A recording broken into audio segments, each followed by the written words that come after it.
नमस्कार दोस्तों, मैं डॉक्टर किशोर कटारा स्वागत करता हूं आपका मेरे यूट्यूब चैनल पर।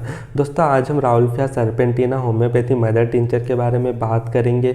ये मेडिसिन उन केसेस में यूज़ की जाती है जहां पर पेशेंट का ब्लड प्रेशर काफ़ी ज़्यादा बढ़ा हुआ रहता है या वो पेशेंट जो काफ़ी लंबे टाइम से ब्लड प्रेशर से सफ़र कर रहे हैं, उनका नॉर्मल ब्लड प्रेशर के लिए ये मेडिसिन बहुत ही इफ़ेक्टिव और बहुत ही लाभकारी होती है। दोस्तों, जो राउल्फिया सर्पेंटिना मदर टिंचर होता है, ये बहुत ही इफ़ेक्टिव होता है उन केसेस में जहाँ पर पेशेंट काफ़ी लंबे टाइम से या लॉन्ग पीरियड से हाई ब्लड प्रेशर से सफ़र कर रहे हैं, जिनका ब्लड प्रेशर हमेशा बढ़ा हुआ रहता है, या ऐसे पेशेंट जो कि एंजाइटी के कारण या स्ट्रेस के कारण हाई ब्लड प्रेशर से सफ़र करते हैं।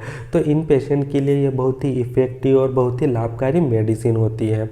दोस्तों, इस मेडिसिन का यूज़ आयुर्वेदा में भी किया जाता है और आयुर्वेदा में अश्वगंधा के नाम से यह मेडिसिन बहुत ही ज़्यादा पॉपुलर है। इसके अलावा होम्योपैथी में राउल्फिया सर्पेंटिना के नाम से बहुत ही ज़्यादा इफ़ेक्टिव मेडिसिन के रूप में कार्य करती है। तो हाइपरटेंशन क्या होता है, किन कारण से हाइपरटेंशन हो सकता है, देखते हैं। तो इसका जो सबसे पहला कारण होता है हाइपरटेंशन का, वो होता है एंजाइटी और स्ट्रेस। आजकल बहुत ही कॉमन समस्या हो गई है कि एंजाइटी के कारण और स्ट्रेस के कारण हाइपरटेंशन की पेशेंट देखने को मिलना। यह बहुत ही कॉमन हो गया है कि कई लोग ऐसे होते हैं जो कि एंजाइटी के कारण और स्ट्रेस के कारण हाइपरटेंशन से सफ़र करते हैं। इसके अलावा जो एक दूसरा मेन कारण होता है वो है ओबेसिटी। ओबेसिटी कई बार हाइपरटेंशन को लीड करती है और कई ओबेसिटी से परेशान लोग हाइपरटेंशन से भी सफ़र करते हैं।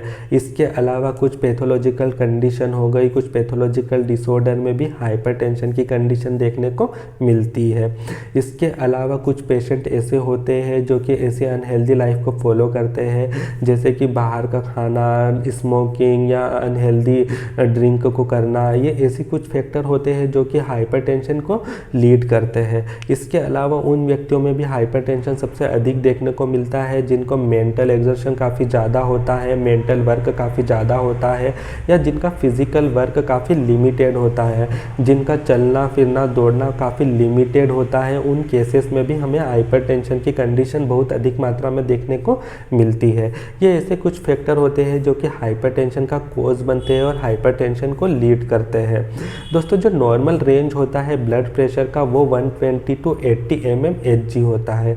अगर किसी का ब्लड प्रेशर 120 टू 80 mmHg से अधिक होता है, या जिसका ब्लड प्रेशर 120 mmHg सिस्टोलिक से अधिक होता है, या जिसका डायस्टोलिक लेवल 80 से ज़्यादा होता है, उसे हम हाइपरटेंशन की श्रेणी में रखते हैं। लेकिन आजकल की लाइफ स्टाइल में 130 टू 90 mmHg ब्लड प्रेशर को भी नॉर्मल की श्रेणी में रखा जाता है। लेकिन एज के साथ में कई लोग ऐसे होते हैं जिनका ब्लड प्रेशर बढ़ जाता है, जैसे कि 50 प्लस या 60 प्लस वाले पेशेंट में हमें ब्लड प्रेशर 140 टू 90 भी देखने को मिलता है, जो कि नॉर्मल रेंज होती है। उम्र के साथ में ब्लड प्रेशर का बढ़ना एक नॉर्मल सी बात है।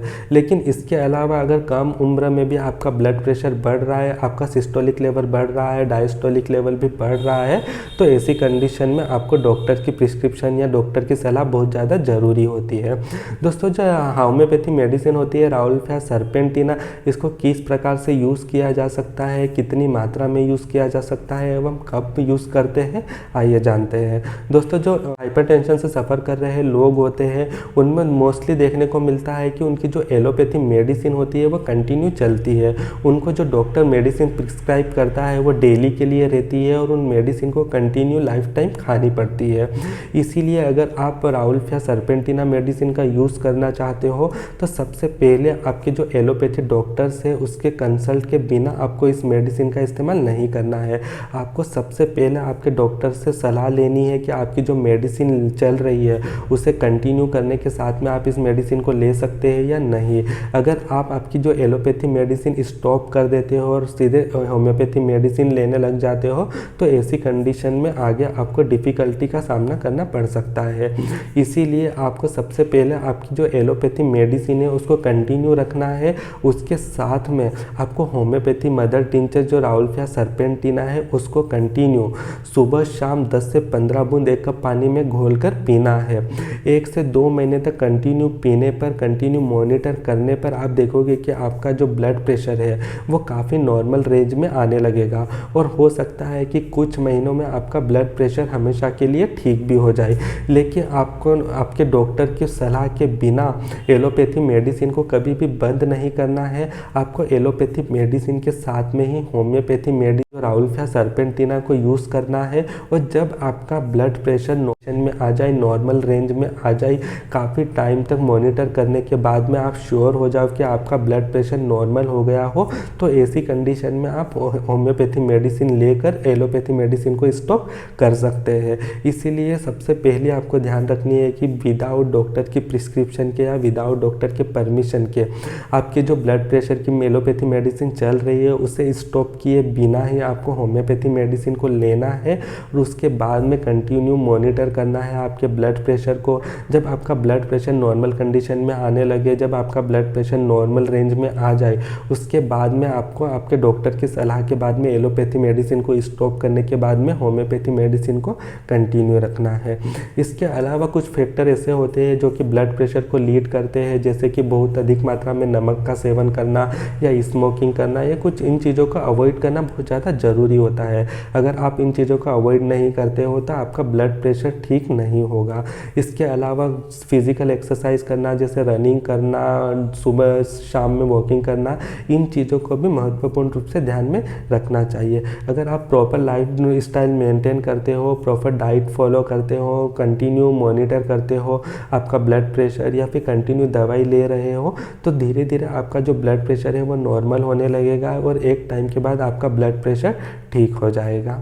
धन्यवाद।